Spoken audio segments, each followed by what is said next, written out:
Hello students, ये halogen derivatives की unit चल रही है आपकी। इसमें क्लोरोबेंजीन के बारे में पढ़ रहे हैं आप लास्ट वीडियो में। उसमें आपने पहले प्रिपरेशन पढ़ी, उसके बाद प्रॉपर्टीज में इलेक्ट्रोफिलिक सब्स्टिट्यूशन रिएक्शन पढ़ी न्यूक्लियोबेंजीन में, फिर न्यूक्लियोफिलिक सब्स्टिट्यूशन रिएक्शंस। उसमें आपने ये पढ़ा कि अल्काइल हैलाइड्स और एरोमेटिक हैलाइड्स में किसमें न्यूक्लियोफिलिक सब्स्टिट्यूशन डिफिकल्ट है। उसके बारे में कल आपने सब पूरा डिटेल में समझा कि प्लस मेसोमेरिक इफेक्ट के कारण अल्काइल हैलाइड्स के कंपटीशन में एरोमेटिक हैलाइड्स में न्यूक्लियोफिलिक सब्स्टिट्यूशन डिफिकल्ट है। अब वो न्यूक्लियोफिलिक सब्स्टिट्यूशन रिएक्शन पढ़ रहे हैं हम। जैसा कि अल्काइल हैलाइड्स में था halogen replace by other nucleophilic reagent, वैसे यहाँ पर 3-4 रिएक्शंस हैं ऐसे। नंबर 1 रिएक्शन विद NaOH, तो NaOH के साथ हीट करिए तो Cl की जगह OH आ जाएगा, बस फिनाल बन जाएगा phenol. Number 2 reaction with ammonia, बस जैसा कि एलिफैटिक को पढ़ा कि chlorine replace by NH2 group, वैसे ही यहाँ इसमें साथ में क्यूप्रस ऑक्साइड और लेना पड़ता है क्योंकि यही पढ़ा आपने न्यूक्लियोफिलिक सब्स्टिट्यूशन यहाँ डिफिकल्ट है, इसलिए क्यूप्रस ऑक्साइड और लेना पड़ता है। Chlorine replace by NH2 group और ये एनिलीन बन जाती है। रिएक्शन विद क्यूप्रस साइनाइड, बस chlorine replace by cyanide group और आपको जो है वो फिनाइल साइनाइड मिल जाएगा। नंबर 4 रिडक्शन, ये सोडियम अमलगम एंड अल्कोहल से रिडक्शन होता है इसका, इससे हाइड्रोजन मिलती है, वो हाइड्रोजन ये क्लोरोबेंजीन को बेंजीन में रिड्यूस कर देती है। ये क्वेश्चंस कन्वर्जेंस के रूप में भी पूछे जा सकते हैं। एक लाइन पे पूछा जाए क्लोरोबेंजीन को फिनॉल में कन्वर्ट करो, क्लोरोबेंजीन को एनिलीन में कन्वर्ट करो, क्लोरोबेंजीन को फिनाइल साइनाइड में कन्वर्ट करो, तो लाइक दैट ये रिएक्शन ऐसे यूज की जा सकती है। इसके अलावा थोड़ी अदर टाइप की रिएक्शन, सम अदर रिएक्शंस, उसमें नंबर 1 वुड्स फिटिंग रिएक्शन, जैसा कि एलिफैटिक अल्काइल हैलाइड्स में पढ़ा Wurtz reaction, 2 molecule alkyl halide के रिएक्ट करते हैं और 2 अल्काइल ग्रुप अटैच हो जाते हैं। इसमें हम मिक्सचर लेते हैं एलिफैटिक हैलाइड और एरोमेटिक हैलाइड का मिक्सचर, उसकी रिएक्शन सोडियम से, तो वुड्स रिएक्शन की तरह बस ये यहाँ पर एक अल्काइल ग्रुप अटैच हो जाएगा, एक बेंजीन का रिंग और एक अल्काइल ग्रुप अटैच हो जाएगा। इस रिएक्शन का नाम है वुड्स फिटिंग रिएक्शन। जैसा भी अल्काइल ग्रुप होगा, मान लो यहाँ CH3 Cl हो तो यहाँ CH3 आ जाएगा, टॉरिन बन जाएगी, like that. Number 2 fitting reaction, बस जैसे वुड्स रिएक्शन है एलिफैटिक में, यहाँ वो फिटिंग रिएक्शन है। इसमें हम एरोमेटिक हैलाइड्स की रिएक्शन सोडियम से, उसी तरह ईथर की प्रेजेंस में, जैसे वुड्स रिएक्शन में 2 अल्काइल ग्रुप अटैच हो जाते हैं, इसमें 2 बेंजीन के रिंग अटैच हो जाते हैं और ये हमको डाइफिनाइल मिल जाता है। नेक्स्ट अल्मेन रिएक्शन, फिटिंग रिएक्शन में जैसे सोडियम की जगह अगर हम कॉपर ले लें तब भी बिल्कुल सेम रिएक्शन होगी और ये डाइफिनाइल मिलेगा। तो when chlorobenzene reacted with copper then diphenyl is obtained, it is Ullmann reaction. Fittig reaction when chlorobenzene reacted with sodium then diphenol is obtained, it is fitting reaction. What's the fitting? When mixture of aromatic halide and aliphatic halide reacted with sodium, then alkyl derivative of benzene is formed, it is Wurtz fitting reaction, like that. Next, अब next reaction पढ़ना है chlorobenzene की other type की reaction with chloral से reaction होगी DDT बनता है। DDT एक इंसेक्टिसाइड है, ये आपका जो कोरोना वायरस वगैरह में भी जो छिड़काव वगैरह होता है दवाइयों का, उसमें DDT पाउडर होता है।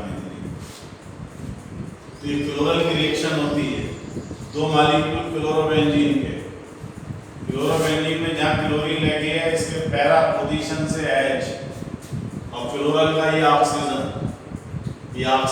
और एक क्लोरोबेंजीन की ये H, एक मॉलिक्यूल वाटर का एलिमिनेट हो जाता है और ये दोनों बेंजीन के रिंग इस कार्बन से अटैच हो जाते हैं और ये कंपाउंड बनता है, इसका नाम है DDT।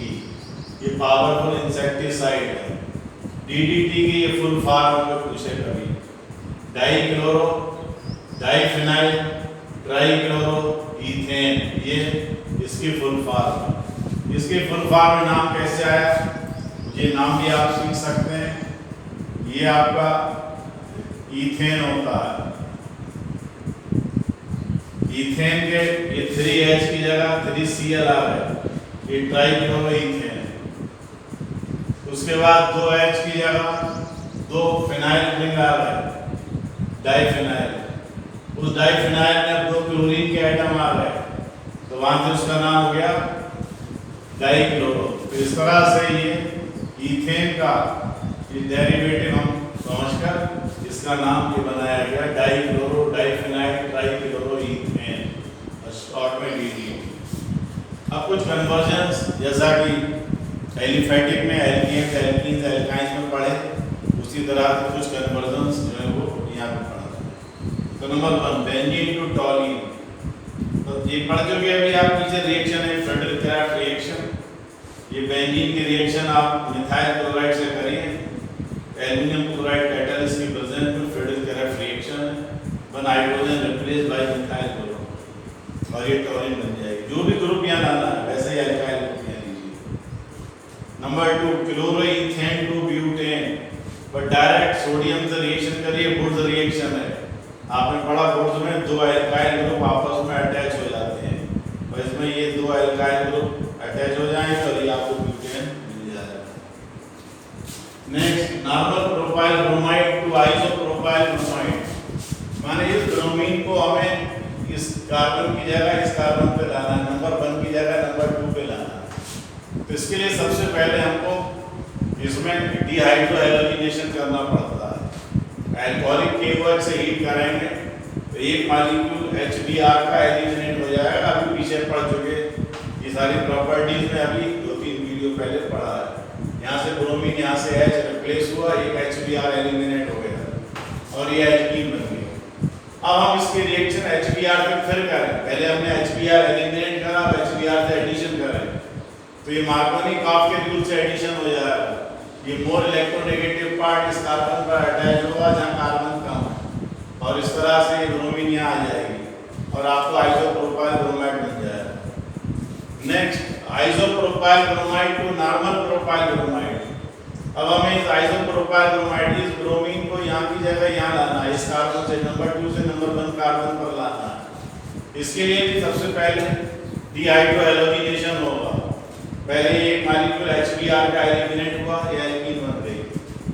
अब हम अगर इसमें HBr की रिएक्शन करें मार्कोनी-कॉफ के रूल से तो ब्रोमीन यहाँ आएगी, लेकिन हमको ब्रोमीन यहाँ लाना है।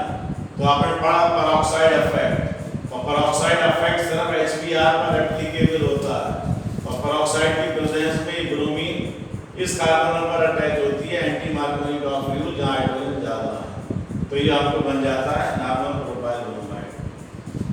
Isopropyl chloride to normal propyl chloride, सबसे पहले इसमें भी उसी तरह हमको यहाँ पर क्लोरीन नंबर 2 से नंबर 1 पे लाना है जैसे यहाँ लाए, लेकिन दोनों क्लासेस में थोड़ा चेंज होगा। पहले हमने अल्कोहलिक KOH से रिएक्शन की, 1 मॉलिक्यूल HCl एलिमिनेटेड, एल्कीन बन गई।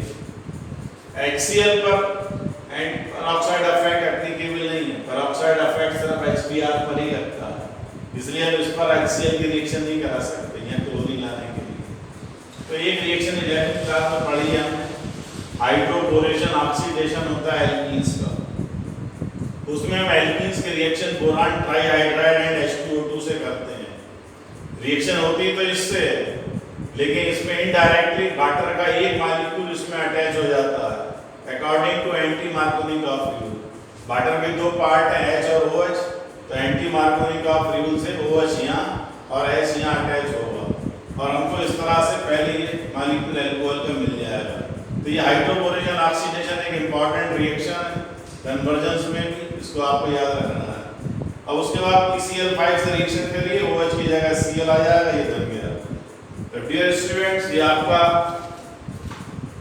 हैलोजन डेरिवेटिव्स की यूनिट आपकी कंप्लीट हुई। ये आपका जो एक्स्ट्रा क्लासेस थी, उस एक्स्ट्रा क्लासेस में हमने ये हैलोजन डेरिवेटिव्स की यूनिट आपकी कंप्लीट की।